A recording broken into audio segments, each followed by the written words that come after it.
पाकिस्तान ने अपनी प्लेइंग 11 का ऐलान कर दिया है और मीर हमजा और हुरैरा को आखिरी लम्हात में ड्रॉप कर दिया गया। किसने ड्रॉप करवाया, क्यों ड्रॉप करवाया, इसकी जो स्टोरी है वो भी मैं आपसे शेयर करता हूँ।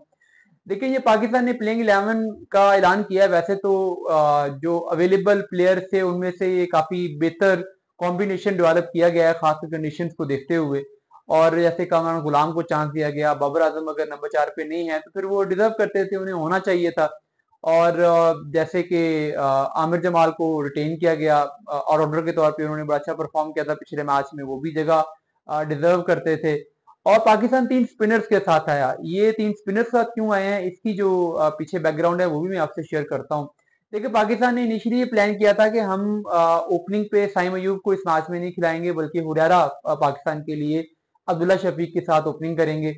बट फिर जब ये टीम आज अनाउंस होने वाली थी तो हुरैरा के साथ कल कोचिज ने काम भी किया, परसों भी काम किया, वो खासे एक्टिव नजर आ रहे थे, नेट्स भी उन्होंने किए।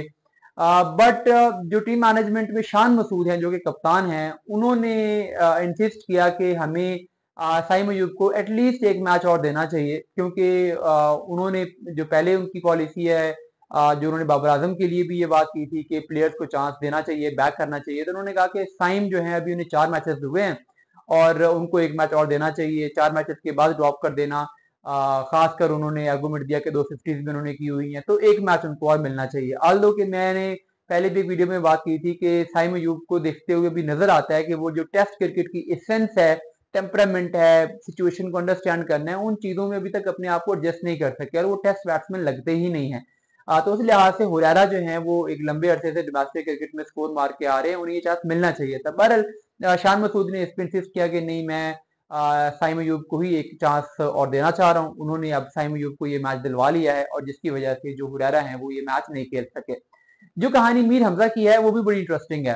पाकिस्तान का प्लान ये था कि हम 2 पेसर के साथ जाएंगे। आमिर जमाल एक राइट आर्म पेसर रहेंगे, नसीम को ड्रॉप कर दिया गया और शाहीन को ड्रॉप कर दिया गया और मीर हमजा आ जाएंगे। तो वो जो कॉम्बिनेशन है लेफ्ट का और राइट का वो मेंटेन किया जाएगा, यानी एक लेफ्ट आर्म पेसर और एक राइट आर्म पेसर। तो ये इनिशियली प्लान था।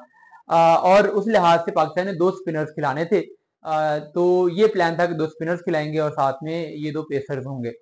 बट जब प्लेइंग 11 बनाने का टाइम आया तो जो कोचेज ने जो कंडीशंस को देखा, जो पिच थी वो 5 दिन पहले जाहिर है उसने वहां पे टेस्ट मैच हुआ है, फिर 3 दिन से जाहिर है वो अनकवर्ड पिच चल रही थी और उसको धूप भी लग रही थी। तो टीम मैनेजमेंट को ये फील हुआ कि ये 8 दिन अब इस पिच को हो गए हैं, तो ये बहुत ज्यादा ड्राई हो चुकी है। तो अब इस पर हमें पेसर या तो हम वो खिलाएं जो इस पर रिवर्स स्विंग कर सके, तो फिर हमें फायदा है। जैसे आमिर जमाल है, वो थोड़ी सी रिवर्स स्विंग कर लेता है, हमने पिछले मैच में भी कुछ हिंट देखे थे रिवर्स स्विंग के। या फिर हमें 3 स्पिनर के साथ जाना चाहिए, क्योंकि बॉल पे पिच पे टर्न होगा तो मीर हमजा की यहाँ पे इफेक्टिवनेस नहीं होगी। अगर तो पिच पे सी मूवमेंट होती तो मीर हमजा वहां पे सूटेबल रहते। तो फिर जब ये कोचिंग पूरे पैनल ने जब पिच को देखा तो इन्हें अंदाजा हुआ कि यहाँ पर 2 पेसर्स के साथ जाना जो है वो वेस्ट ऑफ टैलेंट होगा, तो हमें मीर हमजा को यहाँ पे चांस नहीं देना चाहिए। तो फिर 3 स्पिनर्स के साथ जाने का फैसला हुआ। अर्ली ऑन जो नोमान लेफ्ट आर्म स्पिनर और जाहिद महमूद, इन दोनों को सिलेक्शन होनी थी, क्योंकि साथ में ऑफ स्पिन ऑप्शन आगा और साइम अयूब थे। फिर साजिद को भी इंडक्ट कर लिया गया, खासकर जब बेन स्टोक्स का भी आइडिया होगा कि वो टीम में आ रहे हैं। तो बेन डकेट और स्टोक्स के 2 लेफ्ट हैंड बैट्समैन आ गए हैं, तो उसके लिए ऑफ स्पिनर भी एक इफेक्टिव टूल हो सकता है। तो इसलिए फिर साजिद को भी आखिरी लम्हात में मीर हमजा की जगह पे टीम में शामिल किया गया। तो ये डिसीजन जो है ये तो खैर लॉजिकल है, सेंसिबल है, ये समझ आता है 3 स्पिनर के साथ जाने वाला डिसीजन। अलबत्ता जो ओपनिंग पे हुरारा को नहीं खिलाया गया, साइम को खिलाया गया, मैं इससे डिसएग्री करता हूँ।